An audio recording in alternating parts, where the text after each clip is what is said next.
सभी पत्रकार बंधुओं को नमस्कार। आज ये प्रेस वार्ता जो नेशनल हेराल्ड का घोटाला सामने आया है और जिस तरह से अराजकता हम कांग्रेस पार्टी के नेताओं द्वारा जो की जा रही है उसे देख रहे हैं, उस पे ये प्रेस वार्ता है। और इससे पहले कि मैं कुछ मुख्य बिंदुओं पे ये प्रेस वार्ता करूं, कुछ वो सवाल जो जनता पूछ रही है और जिसका उत्तर राहुल गांधी को देना है, इस मंच से उठाऊं। ये हमारी जिम्मेदारी है। बहुत सख्त शब्दों में राहुल गांधी को और कांग्रेस पार्टी को यह बताना आवश्यक है, सावधान करना आवश्यक है, चेतावनी दे रहा हूं कि जिस तरह से अमर्यादित आचरण कांग्रेस पार्टी द्वारा, राहुल गांधी द्वारा और उनके जो वरिष्ठ नेता हैं उनके द्वारा किया जा रहा है, यह कतई उचित नहीं है। पहले आप चोरी करेंगे, देश को लूटेंगे और उसके बाद पूरे देश में अराजकता फैलाने का प्रयास करेंगे। पहले चोरी फिर सीना चोरी। लोकतंत्र में मर्यादा होती है, यह देश संविधान से चलता है। और जिस तरह से देश की एक जांच एजेंसी को डराया जा रहा है, धमकाया जा रहा है, तो गांधी परिवार, सोनिया गांधी और राहुल गांधी ये जान लें कि वो कानून से ऊपर नहीं है। यह भी तथ्य सर्वविदित है कि सोनिया गांधी और राहुल गांधी दोनों बेल पे बाहर हैं, भ्रष्टाचार के आरोप पे बाहर हैं। और उसके बाद भी एक अभियुक्त और आरोपी होने के बावजूद सार्वजनिक जीवन में आप हैं, आपकी जिम्मेदारी बड़ी है। आपको चाहिए कि जो सवाल जनता पूछ रही है, जो हम यहां से उठा रहे हैं, उनका उत्तर दें। लेकिन हमने क्या देखा? हमने ये अनर्गल बयान सुने हैं। ईडी को सोनिया गांधी जी से, राहुल गांधी जी से पूछताछ करने के लिए घर जाना चाहिए। यह कहां देखा गया है? यह बात सही है कि कांग्रेस पार्टी के लिए उनके नेता सोनिया गांधी और राहुल गांधी और गांधी परिवार संविधान से ऊपर हैं, लेकिन कोई आरोपी है तो हमारे देश का कानून यह कहता है कि उससे पूछताछ भी होगी और जो मुख्यालय होगा वही होगी। जो वीवीआईपी कल्चर कांग्रेस की सरकार में चलता था, यह बंद किया है तो श्री नरेंद्र मोदी जी की सरकार ने किया है और आम जनता की यही चाहत है। मैं सबसे पहले कहूंगा कि आप शब्दवीर मत बनिए, आप तथ्यवीर बनिए। तथ्य ऐसे दीजिए जब जनता सुने तो कहे कि हां, बात तो सही कही गई। और मेरा प्रयास इस मंच से केवल इतना है कि सबसे पहले मैं यह दिखाना चाहता हूं, निचली अदालत में आपको बेल मिली। वो बेल का ऑर्डर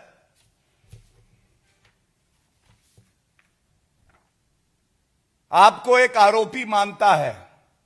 19 दिसंबर 2015 आप दिल्ली उच्च न्यायालय गए और इस प्रार्थना से गए कि जो मामला चल रहा है, यह राजनीतिक द्वेष का मामला है, इसे समाप्त किया जाए, रद्द किया जाए। और मैं समय नहीं लूंगा क्योंकि ये आदेश आज सुबह जब मेरे साथी ने प्रेस से वार्ता करी तो ये पढ़ा। दिल्ली हाईकोर्ट ने कहा कि यह मामला रद्द नहीं होगा, लेकिन एक लाइन में सर्वोच्च न्यायालय का आदेश लेके आया हूं, यह जरूर पढ़ूंगा और उसके बाद वो सवाल पूछूंगा जो जनता पूछ रही है। 12 फरवरी 2016 सर्वोच्च न्यायालय, पहले प्रश्न पे क्या लिखा है? याचिकाकर्ता सोनिया गांधी जो एक्यूज्ड है, इन्होंने मांग करी मामला रद्द हो। सर्वोच्च न्यायालय ने जो कहा वो लाइन मैं जरूर पढ़ूंगा। Insofar as the determination rendered by the High Court in rejecting the prayer for quashing the proceedings against the petitioners is concerned, we find no justification in interfering therewith. हम हस्तक्षेप नहीं करेंगे। तो मेरा पहला सवाल आपसे यह है, क्या सर्वोच्च न्यायालय में, उच्च न्यायालय में सोनिया गांधी और राहुल गांधी की आस्था नहीं है? क्या आपकी आस्था इस देश के सर्वोच्च न्यायालय और उच्च न्यायालय में नहीं है? ये बताइए जनता को। इसके बाद यह बात सर्वविदित है कि किस तरह से जो अब इस दुनिया में नहीं है, कांग्रेस पार्टी के वरिष्ठ नेता रहे, गांधी परिवार के करीबी मोतीलाल वोरा जी पे ठीकरा फोड़ा जा रहा है। हमें तो कुछ पता ही नहीं है। जो भी किया मोतीलाल वोरा ने किया। मैं एक बात और प्रश्न उठाता हूं विधिक तौर पे, और इसका उत्तर राहुल गांधी अगर देंगे तो देश की जनता को अच्छा लगेगा। क्या यह सत्य नहीं है कि 38% की जो शेयर होल्डिंग है वो सोनिया गांधी की है और 38% की शेयर होल्डिंग जो है वो राहुल गांधी की है यंग इंडिया में? दोनों को जोड़िए 76%। और कानून यह कहता है कि 50% से ज्यादा 51% पे आपका कंट्रोलिंग स्टेक होता है। कंपनी द्वारा जो भी फैसला किया जाता है वो मेजॉरिटी शेयर होल्डर द्वारा किया जाता है। मेरा दूसरा सवाल, जब कंट्रोलिंग स्टेक राहुल गांधी और सोनिया गांधी का है और गांधी परिवार का है 76% से ज्यादा, तो ठीकरा फोड़ा जा रहा है एक ऐसे व्यक्ति में पर जो आज दुनिया में नहीं है। तो यह फैसला किसने लिया था? ये जो घोटाला हुआ, घपला हुआ, मनी लॉन्डर किया गया, यह किसने किया? यह दूसरा सवाल है। तीसरा सवाल, डोटेक्स नामक एक कंपनी है जो 1 करोड़ का लोन देती है यंग इंडिया को, और यंग इंडिया वो कंपनी है जिसके पास 1 रुपए का असेट नहीं, जिसकी वैल्यूएशन 0 है। मेरा तीसरा सवाल है, राहुल गांधी जी अगर हिम्मत हो तो दीजिएगा, जिस कंपनी के पास 1 रुपया नहीं, 1 असेट नहीं, उसको एक और कंपनी 1 करोड़ रुपया क्यों देती है? कृपया करके देश को यह बताइए। इधर उधर की बात ना कर, यह बता गांधी परिवार ने देश लूटा क्यों? यह तीसरा प्रश्न है। चौथा प्रश्न जो हम चाहते हैं आप उत्तर दें, तल्खी ना दिखाइए, ईडी को धमकी ना दीजिए, केवल चौथे प्रश्न का उत्तर दीजिए। राहुल गांधी की जेब से 1 रुपया नहीं गया। पहली जो किस्त 50 लाख की आई डोटेक्स की, वो उन्होंने पे करा, और जब पे करते हैं तो 2000 करोड़ रुपए की संपत्ति जो है एजेएल की, वो ट्रांसफर हो जाती है यंग इंडिया में। निष्कर्ष क्या है? जेब से 1 रुपया नहीं दिया, 2000 करोड़ की संपत्ति के मालिक, कंट्रोलिंग स्टेक जो 76% मैंने बताया है, उसके हो गए। जो 50 लाख दिया वो भी किसी और कंपनी से लिया। ऐसा ट्रांजैक्शन राहुल गांधी जी हमने तो कभी नहीं देखा। कृपया करके उत्तर दीजिए। और पांचवा बहुत बड़ा सवाल है, और इसके लिए कोई बहुत ज्यादा आपको विधिक समझ या व्यवहारिक समझ की आवश्यकता नहीं है। यह उच्च न्यायालय के आदेश में भी आया है कि 2000 करोड़ से ज्यादा की संपत्ति एजेएल के पास थी, असेट्स थे। लोन था 90 करोड़ का। यह बात और है कि एक पॉलिटिकल पार्टी अपने वर्कर से चंदा लेके दूसरी कंपनी को लोन देती है, यह कितना उचित है। लेकिन उसमें ना जाते हुए मैं एक जो बड़ा प्रश्न कर रहा हूं, आपके पास जेब में 2000 रुपए हैं, 2000 करोड़ का मामला है इसलिए 2000 रुपए, और 90 रुपए आपको किसी को देने हैं। 90 करोड़ का लोन है, तो आप 2000 के पूरा का पूरा दे देंगे। आप उस असेट को बेच के 90 करोड़ का लोन दे सकते थे, लेकिन नहीं। मंशा क्या थी? मंशा यह थी कि यह 2000 करोड़ की जो संपत्ति है यह किसी तरह से यंग इंडिया में पहुंच जाए। यह मेरा पांचवा सवाल है, और मैं बड़ी जिम्मेदारी से आज यह बात कहता हूं। यह सवाल देश के सवाल हैं। आप ये जो बार बार कहते हैं, मैं आदरणीय प्रधानमंत्री श्री नरेंद्र मोदी जी से नहीं डरता हूं। राहुल गांधी जी, जो आपका ट्रैक रिकॉर्ड रहा है, जो आपके परिवार का ट्रैक रिकॉर्ड रहा है, भ्रष्टाचारी परिवार जिसके 3 सदस्य बेल पे बाहर हैं। कोई राजनीतिक परिवार है क्या भारत में जिसके 3 सदस्य बेल पे बाहर हो?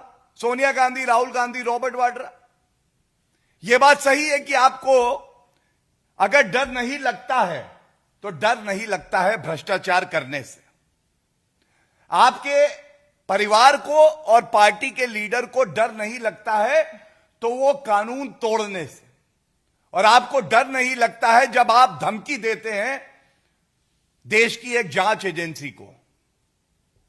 लेकिन यह भी सत्य है राहुल गांधी जी, आपको डर लगता है। आपको कानून से बहुत डर लगता है, क्योंकि अगर कानून से डर ना लगता होता, और आपका यह आरोप है कि राजनीतिक द्वेष से यह सारा मामला चल रहा है, तो आप सबसे पहले एक नागरिक की तरह न्यायालय का दरवाजा खटखटाते, एक आदेश लाते और कहते ये देखो, ये सत्य है, ये प्रमाण है मेरी ईमानदारी का। वो आप नहीं कर पाए। आपको उत्तर देने से बहुत डर लगता है। जब आपसे मुश्किल प्रश्न पूछे जाते हैं तो आप घबरा जाते हैं, तो आप इधर उधर की बात करने लगते हैं। और मैं बड़ी जिम्मेदारी से एक बात कहूंगा, एक नया प्रचलन है जहां जो हमारे देश की जांच एजेंसियां हैं उनके लिए अपशब्द कहे जाते हैं। कहा जाता है कि वो इडियट है, कोई उन्हें पालतू बुला लेता है। मैं कोई गलत शब्दों का इस्तेमाल तो नहीं करूंगा, लेकिन आज मैं आपको एक तथ्यों के आधार पर बात जरूर कहूंगा। जिसको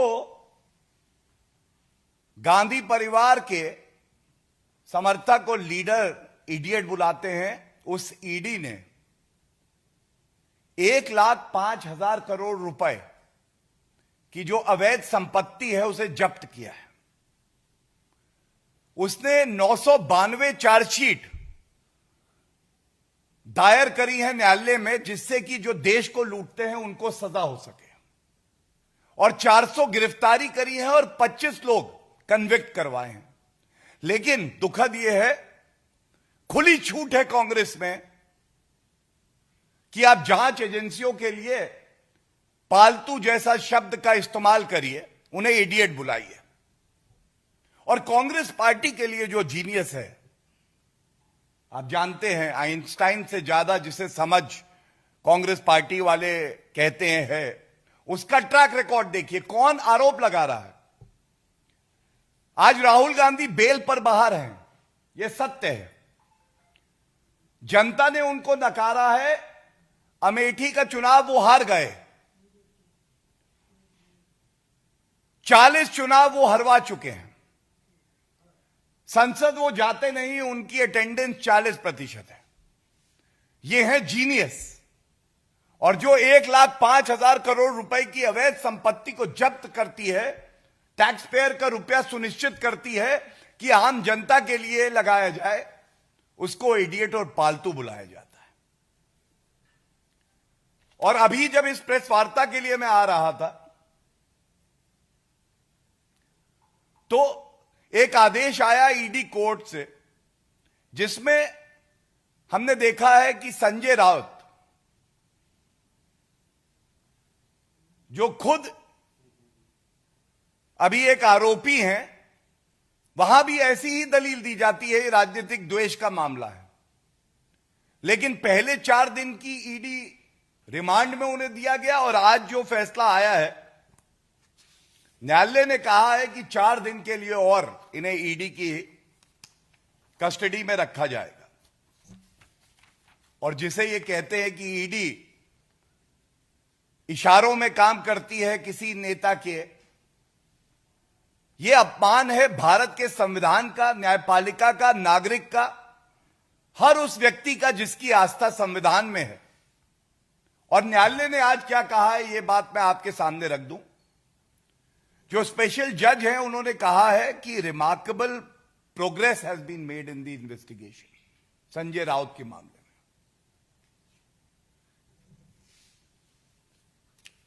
इसी तरह से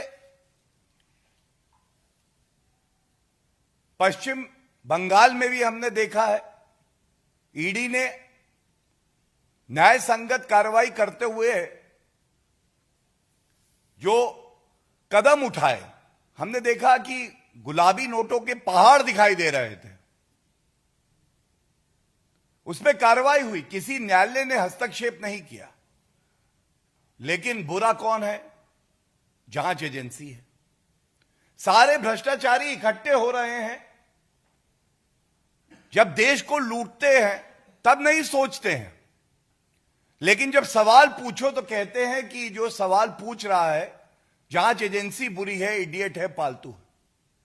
यह इस देश के लिए कितना उचित है? इसीलिए ये राजनीतिक दल अलग थलग पड़े हुए हैं। मैं इतना कह के अपनी बात को अंत करूंगा। आज जिस तरह का व्यवहार एक आरोपी राहुल गांधी ने दिखाया है, यह लोकतंत्र के लिए अच्छा नहीं है। एक जनप्रतिनिधि की जिम्मेदारी बड़ी होती है। आपको चाहिए जो सवाल हमने यहां से पूछे हैं, उन सवालों का उत्तर दीजिए और हमें निशब्द कर दीजिए, हमें चुप करा दीजिए। देश की जनता भी यही चाहती है। लेकिन आपकी चुप्पी जो है वो साफ जाहिर करती है कि इस घोटाले में बहुत कुछ काला है, जैसे आपकी नीयत काली है। धन्यवाद। कोई सवाल हो तो नहीं। मैं इतना ही कहूंगा कि सबसे ज्यादा विद्वान जो हैं पत्रकार माने जाते हैं, और अगर आपका विवेक भी यही कहता है कि इन तथ्यों में दम है, तो जरूरी हो जाता है कि इन प्रश्नों का उत्तर गांधी परिवार दे। और किसी भी जांच एजेंसी को अपशब्द कहना, डराना, जो व्यवस्था बनी है एक जांच करने की, उसमें व्यवधान उत्पन्न करना, यह कतई उचित नहीं हो सकता। और इस मंच से यही बड़े सवाल, जिस तरह से चोरी और सीनाजोरी की जा रही है, यह निंदनीय है। और देश की जनता इनको कुकर्मों के लिए माफ नहीं करने वाली है। सर्वप्रथम तो ये जो अभी प्रेस वार्ता हुई है उसके संदर्भ में भी और इस प्रश्न के उत्तर के संदर्भ में भी, एक आरोपी, एक भ्रष्टाचारी जब कानून के रक्षक को सर्टिफिकेट देने लगे कि तुम बेईमान हो या नहीं, और राहुल गांधी जो कि जब भी भारत एक चुनौती का सामना कर रहा होता है तो अगर विदेशी ताकत भी है तो वो विदेशी ताकत के साथ खड़े दिखाई देते हैं, और वो दूसरी संस्था और संगठन को कहें कि ये देशभक्त नहीं है, तो जिस कागज पे वो ये सर्टिफिकेट देते हैं उस कागज का मूल्य ज्यादा है, उनकी बात का वजन कम है। और आरएसएस की बात करते हुए केवल और केवल एक ही बात कहूंगा, उनके कण कण में राष्ट्रभक्ति है, देश की सेवा का भाव है, और जब हर घर तिरंगा का एक अभियान देश को जोड़ने के लिए चल रहा है, जनता ये बात नहीं समझ पा रही है। एक अवसर है जब पूरे देश को एकजुट होकर बिना बहस के तिरंगे की आन बान शान में कंधे से कंधा मिला के खड़े होना चाहिए। उस वक्त ऐसी ओछी घटिया राजनीति कांग्रेस पार्टी और तमाम विपक्षी दल क्यों कर रहे हैं?